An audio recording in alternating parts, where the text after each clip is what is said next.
Hola, hola, amigas, amigos de Colectivo Noticias. Un día más en este episodio de Café Colectivo, a una semana casi de ese proceso electoral histórico del Poder Judicial, donde elegimos a jueces, a ministros y a magistrados. Hoy tenemos un invitado muy especial, un activista político, un activista social muy reconocido, no solamente en Santa Catarina, sino en Nuevo León.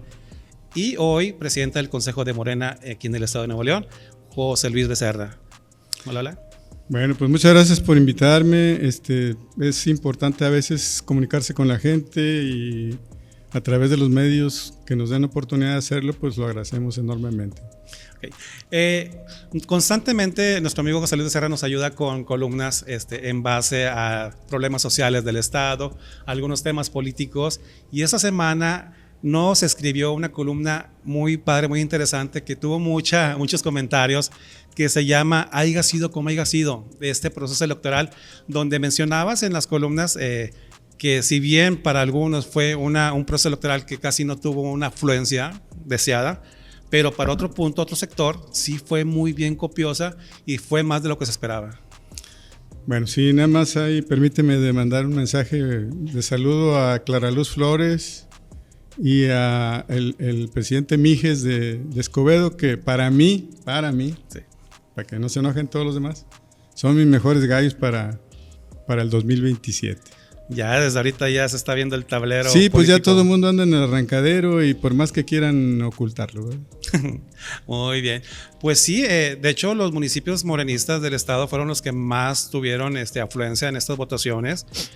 Si bien se mencionaba de que había un acordeón, que otro acordeón, tanto de un partido, otro partido, o de otro poder, de un poder judicial o un poder ejecutivo, fue muy buena afluencia. De hecho, en Santa Catarina fue el municipio con más votación, seguido después por los municipios morenistas. ¿Cómo viste esta participación?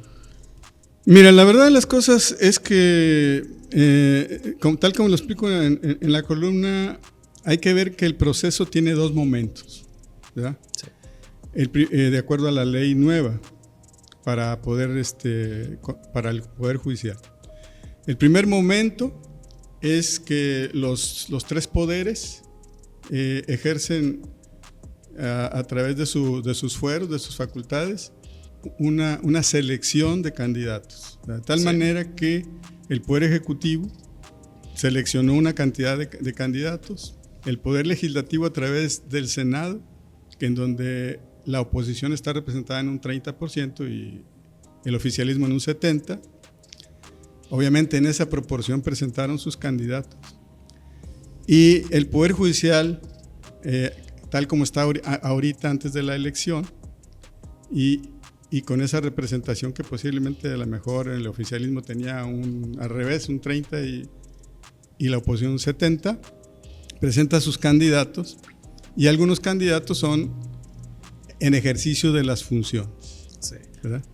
Es que, vimos en las boletas, para las personas que no salieron a votar, en la boleta venía del lado izquierdo las mujeres, del lado derecho los hombres, ya sea para jueces, para magistrados o ministros, pero venía en el reglón de la persona unas letras que era... ¿Quién lo propuso? ¿Quién lo propuso? Poder Judicial, Poder Ejecutivo.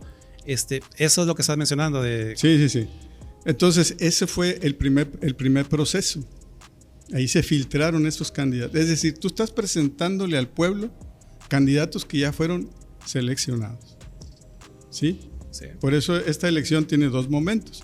El primer momento es de utilizando la democracia indirecta a través de los poderes, sí, para llevarte al día de la elección, 1 de junio, ¿verdad?, en que el pueblo decide quiénes son, pero después de haber sido seleccionados por los poderes. Okay. ¿Sí?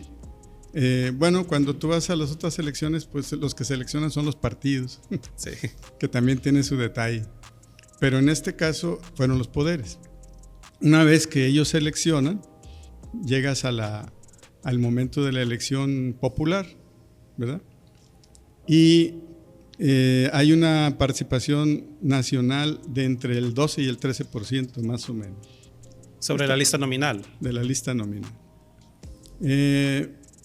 Claro que hacen una comparación con otras elecciones de revocación de mandato que que se supone que más o menos fue un poquito más, fue menos inclusive que la revocación de mandato.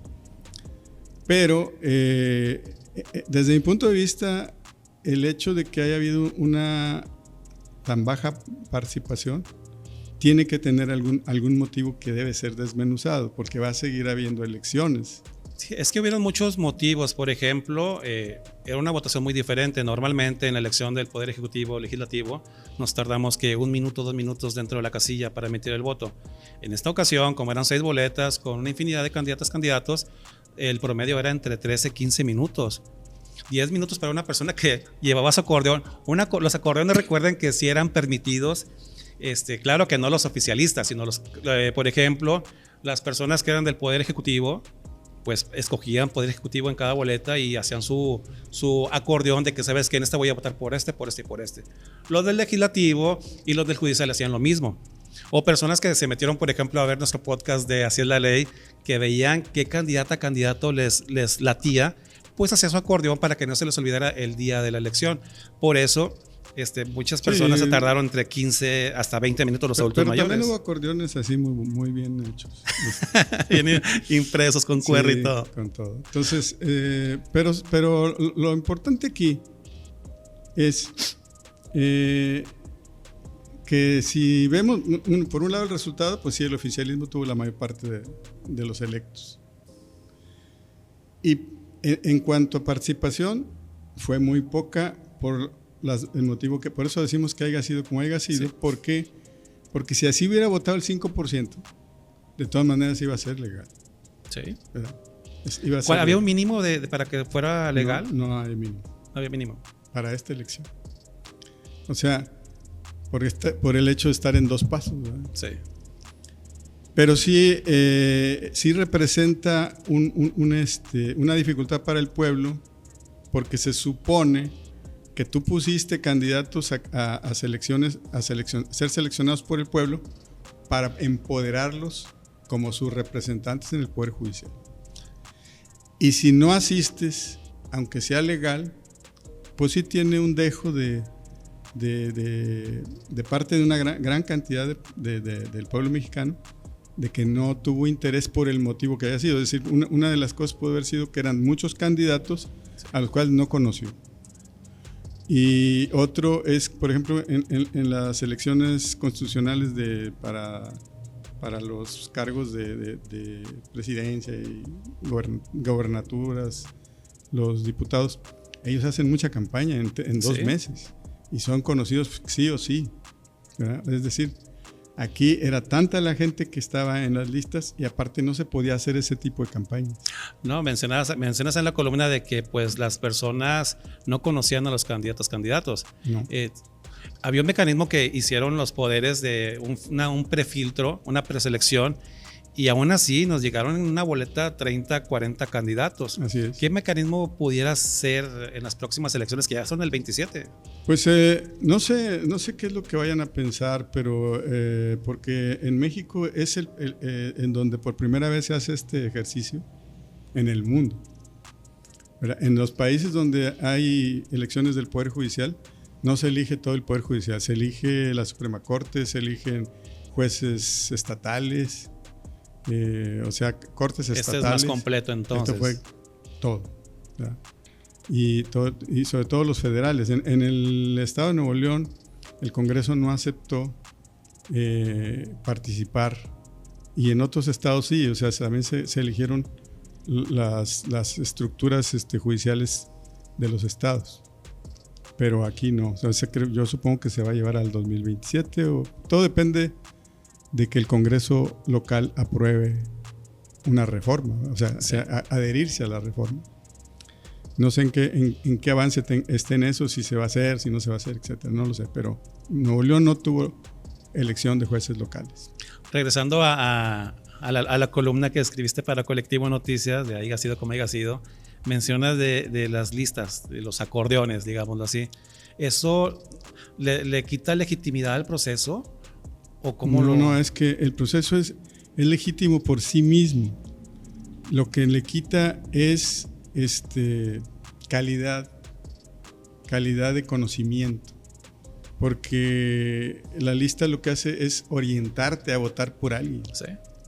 al que tú no conoces, ¿verdad?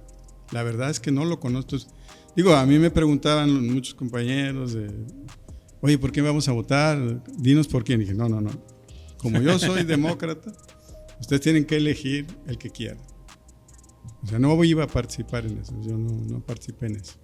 Pero aún así, a uno como medio, fue muy imposible entrevistar a todas y todos los candidatos, al menos de aquí de Nuevo León.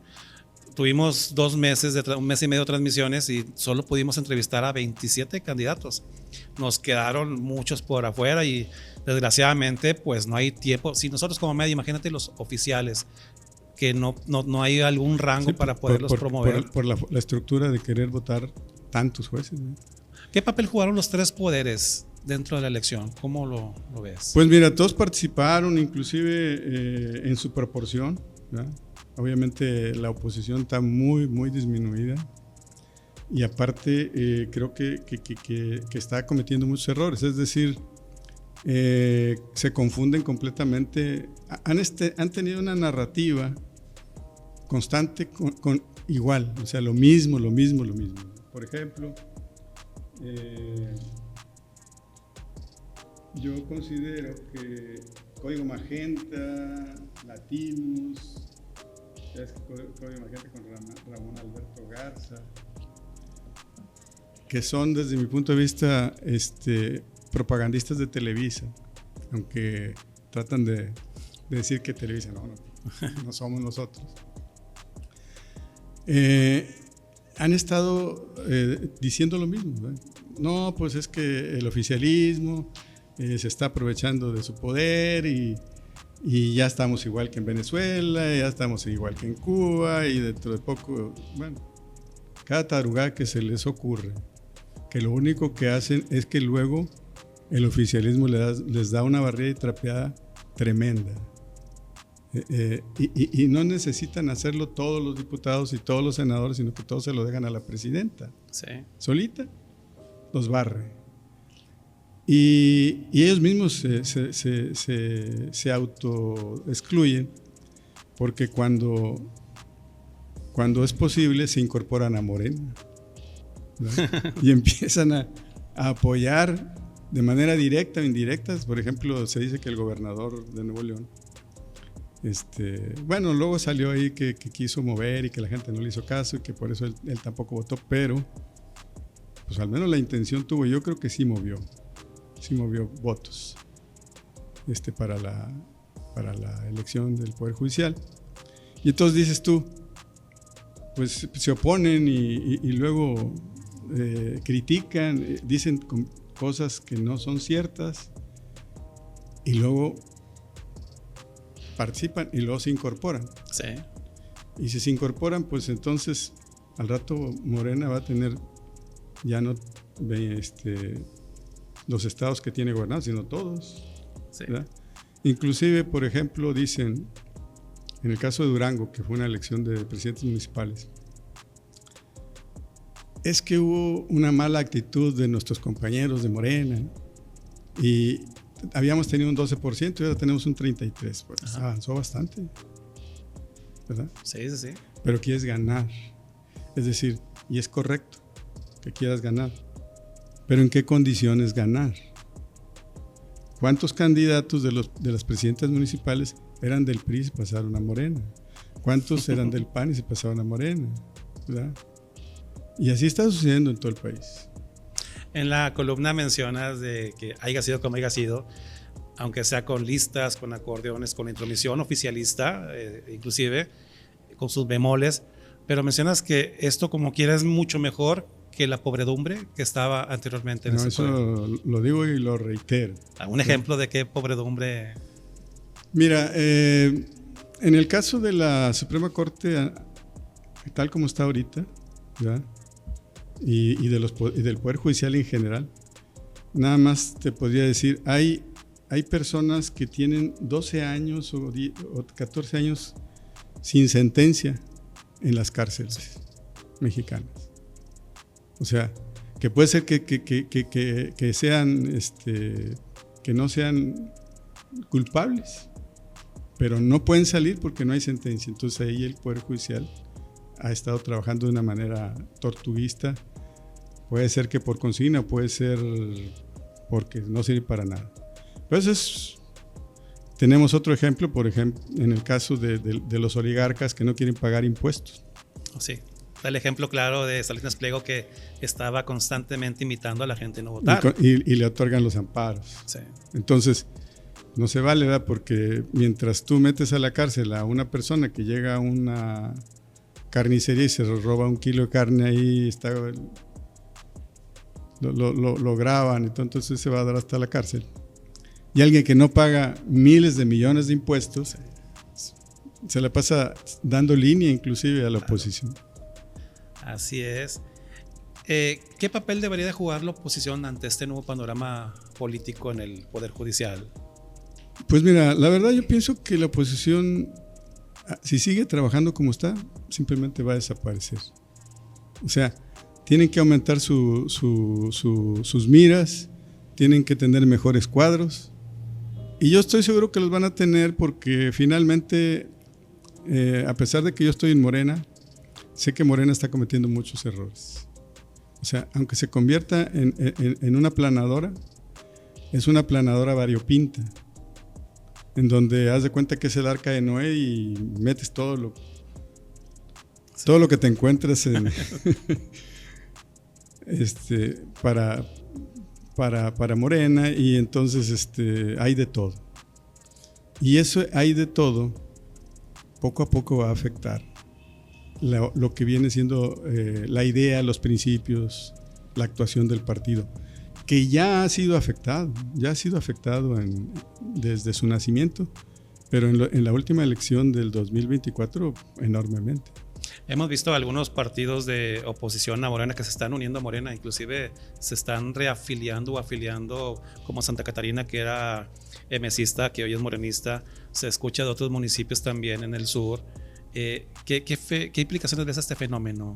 Es lo que mencionas ahorita. Sí, lo que pasa es que, o sea, por ejemplo, la oposición, la que todavía los propagandistas, todo eso, dicen que Morena es como Venezuela, y no hay nada de eso, porque nosotros, dentro de la Declaración de Principios, Programa y Estatuto, lo único que estamos tratando de modificar es el modelo económico, no el sistema. El sistema capitalista sigue intocado, inclusive los oligarcas se sienten muy bien con el estado de bienestar. ¿Por qué? Porque ¿en qué consiste el estado de bienestar? En repartir dinero público a las clases populares, y sobre todo que aquí se hace de manera general porque si no la Constitución se violaría. Sí. Pero principalmente al pueblo, a los pobres, que a su vez consumen inmediatamente. Y eso genera consumo interno, y de hecho lo ha generado. Y se han beneficiado todos, hasta los que no querían pagar impuestos. Por ejemplo, el Diablo Fernández, que es el dueño de los Oxxos, pues está encantado. Es el que más se ha beneficiado, pues es un adulto mayor que recibe su bono del bienestar, va al Oxxo a comprar su despensa. Y su caguama. Ajá, la caguamita. De mi papá no va a estar hablando. Y bueno, todos se lo gastan porque no puedes tú atesorar una cantidad de dinero tan pequeña, ¿verdad? Sí. Que sí te sirve, no te resuelve toda la vida, pero te la mejora. Y sí se ha mejorado un poco la vida de la gente más pobre en México, eso indiscutiblemente. Pero también se ha mejorado, ¿verdad?, la circunstancia para los oligarcas. ¿Por qué? Porque la gente que ahora tiene mejores salarios, que el salario mínimo ha aumentado, que son parte de los programas de bienestar, tanto para adultos mayores, todos los programas que se reflejan en recibir más dinero, también han generado que la gente ya no se enoje sí, está más tranquila. Más tranquila. Por lo pronto, ¿no? Está más tranquila, y eso genera algo que a ellos les interesa bastante, aunque no lo digan, aunque no lo acepten, aunque digan que eres comunista, porque son macartistas. Y cuando tú eres neomacartista, estás con los ojos cerrados, no entiendes nada. ¿Este nuevo sistema de elección de jueces sí podrá eventualmente afectar los intereses del poder económico o se mantendrán por separado? No, o sea, ni siquiera, o sea, toda la estructura morena no está con la idea de afectar a los oligarcas. Si tú te fijas, Carlos Slim en los 6 años de López Obrador incrementó su fortuna al doble, según lo que dice. Sí. Lo que dice Forbes y todas los que se encargan de ver ese tipo de cosas económicas. Entonces, ¿por qué vas a estar disgustado? O sea, mejor ahí nomás le sigues la corriente a los neomacartistas porque no se sientan mal. Lo que sí está muy difícil en México es la seguridad. Pero la seguridad es un problema que no se quiere decir desde el poder cuál es realmente su origen. El problema del narcotráfico en México, el problema de los cárteles y todo eso, desde mi punto de vista es algo que ha sido generado de Estados Unidos, desde la Unión Americana. Ellos generan la inestabilidad. Sí. Y luego la utilizan. Pero bueno, pues como no es parte del tema. Hablamos de ese tema porque es muy interesante, porque desde los 80, 70 con el tema de Nicaragua, del Centroamérica, del Irán Contras y todo este tema.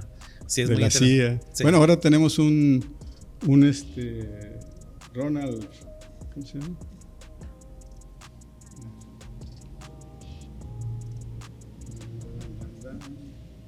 El nuevo embajador de Estados Unidos, que ahorita no me acuerdo, por aquí lo había anotado porque luego no me acuerdo de los nombres, que viene de la CIA y fue boina verde y ahí nos los manda Trump, quién sabe por qué nos manda ese tipo de perfiles. A cuidar el negocio. y sí, y lo extraño de eso, fíjate, es que ya los propagandistas de Televisa, de todos, empiezan a tratar de decir que García Harfuch es un super policía y que está haciendo muy bien las cosas. O sea, la oposición desde los medios de comunicación tradicionales están empujando al oficialismo en eso, pero siempre y cuando se hace García Harfuch. Si quieres eso luego lo vemos porque sí tiene cola. Luego le damos un episodio completo para el tema de la seguridad en el país. Y pues García Harfuch viene precisamente de la Policía Federal. Él trabajó con García Luna, bueno, y mira dónde está. Entonces, y ahora pues ellos lo están promoviendo. Entonces no sé si para 2030 Morena pierda totalmente la luz que tiene y se convierta, y suceda lo mismo que en Ecuador, ¿verdad? Y en Argentina, donde se pierde totalmente el rumbo. Esperemos que no. En el tema del Poder Judicial, de este proceso, ¿qué crees que sea necesario para que no lo vean como una retórica oficialista? Que se vea como que sí fue un cambio que verdaderamente se requería. Mira, yo creo que los jueces que llegaron simplemente van a ser mucho mejores que los que estaban, eso sí. Pero hay una cosa que no va a cambiar y se llama sistema capitalista. Entonces imaginemos, o sea, si no tuvimos en el sistema capitalista y el sistema capitalista se basa en el dinero, quien tiene más dinero, sí. Pues tú eres juez y tienes poder. Ya sucedió en Morena, no con los jueces, sino con su propia estructura. Tienes poder y puedes corromper, ¿verdad? Sí. Entonces tú dices, yo soy el Diablo Fernández, tengo toda esta cadena de tiendas y tú eres el juez y necesito que me apoyes. No, yo ahorita no lo voy a hacer porque acabo de llegar y soy sumamente honesto. Poco a poco van a ir mostrando su poder. Sí. Y desafortunadamente el sistema siempre vence. Hay una frase de Catón, derechista Catón, Dice, el poder corrompe y el poder absoluto corrompe absolutamente. Esperemos que no. Sí, sí, sí. Hablando de Morena, ya que terminamos con este tema del Poder Judicial, ya como presidente del Consejo, ¿cómo ves a Morena en el Estado, en los municipios, que viene para el 27? Te mencionaste, le mandas un saludo a Clara Luz ya. Sí, pues bueno, yo creo que a lo que dicen ellos el Grupo Escobedo, ¿no? Sí. Es el grupo que ha mantenido en su mayoría la estructura morenista en el Estado. Y es el grupo al que más se ha atacado, ¿no? Dentro de las estructuras de Morena. Sí. En la elección del 2024 casi no le permitieron tener candidatos, siendo que es el que aporta más votos. Sí. Y es el que tiene el municipio más grande gobernado por votos de Morena, porque la incorporación de Santa Catarina es reciente y no sabemos si se va a mantener. Es muy volátil Santa Catarina. Así es. Pero Escobedo ha sido permanente. Sí. Entonces, ¿cómo veo el partido? Pues yo veo el partido bien en cuanto a las propuestas que se hacen para los nuevos lineamientos de que no debes pues de abusar del poder, de que no debe haber nepotismo, no debe haber influyentismo y que no debe haber reelección. Uh-huh. Eso está bien. ¿Cómo es la estructura de Morena? Para los que no lo saben, es que el presidente y el secretario general nacional forman parte de la Comisión Nacional de Elecciones, ellos directamente. Sí. Y además al Congreso Nacional, que es la máxima autoridad, le proponen la comisión de encuestas y la comisión de honor y justicia. O sea, el poder judicial dentro de Morena. Entonces, si tú tienes el control de todas esas estructuras, tienes el poder, ¿verdad? Sí. Y tú tienes una serie de lineamientos que dio el Congreso y tienes el deber de cumplir otras cosas que a lo mejor no coinciden con tu poder. Pero muchas de las veces el poder es más eficiente que el deber. Y en el caso de 2024 así fue. Sí. Se dieron muchas candidaturas por poder. Es decir, yo puedo, este es. Y pues la militancia puede preguntar, oye, ¿y entonces el hijo de Cristina Díaz por qué es diputado plurinominal? O sea, ¿de qué privilegios gozó? Ahí está una respuesta. Sí. No la ahondamos, ¿verdad? Y así muchas cosas. Ese 13% en promedio de votación por el Poder Judicial, ¿lo ves como un músculo, un voto que tiene Morena duro? ¿O lo ves como un despertar de la población que se interesó en esta nueva política? No. Morena tiene sus votos duros para las elecciones constitucionales de gobernadores y presidentes municipales, todo eso. Sí. Eso no va a cambiar y entonces va a aumentar porque la oposición termina por incorporarse. Sí. Cada vez que hay una elección hay más incorporados.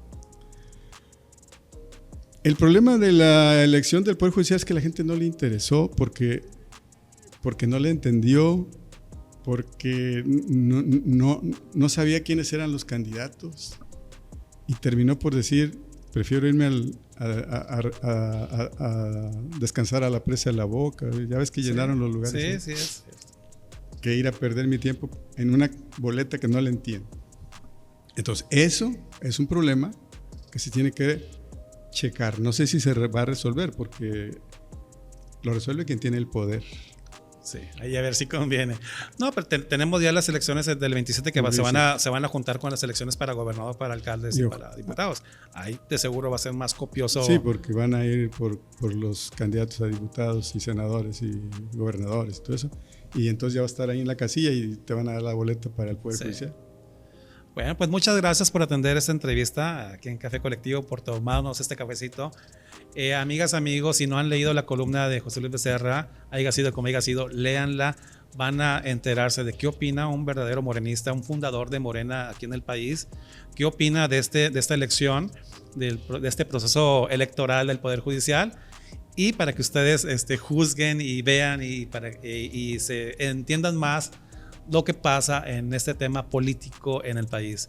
Pues nomás yo para darle un saludo a los 120 consejeros que somos del Consejo Estatal de todo el Estado y decirles, oigan, compañeros, participen, no trabajen exclusivamente para sus jefes políticos porque eso no nos va a conducir a nada, así es de que participen en política y pues busquen la manera de estar enterados de la realidad. Así es. Y muchas gracias por todo. Bueno, aquí como colectivo les ofrecemos este espacio para que pues nos eduquemos todos en política, en todos los deberes sociales, en las obligaciones cívicas que tenemos que realizar. Bueno, muchas gracias, amigas, amigos. Soy César Agustín y recuerden que informadas e informados en colectivo estaremos mejor.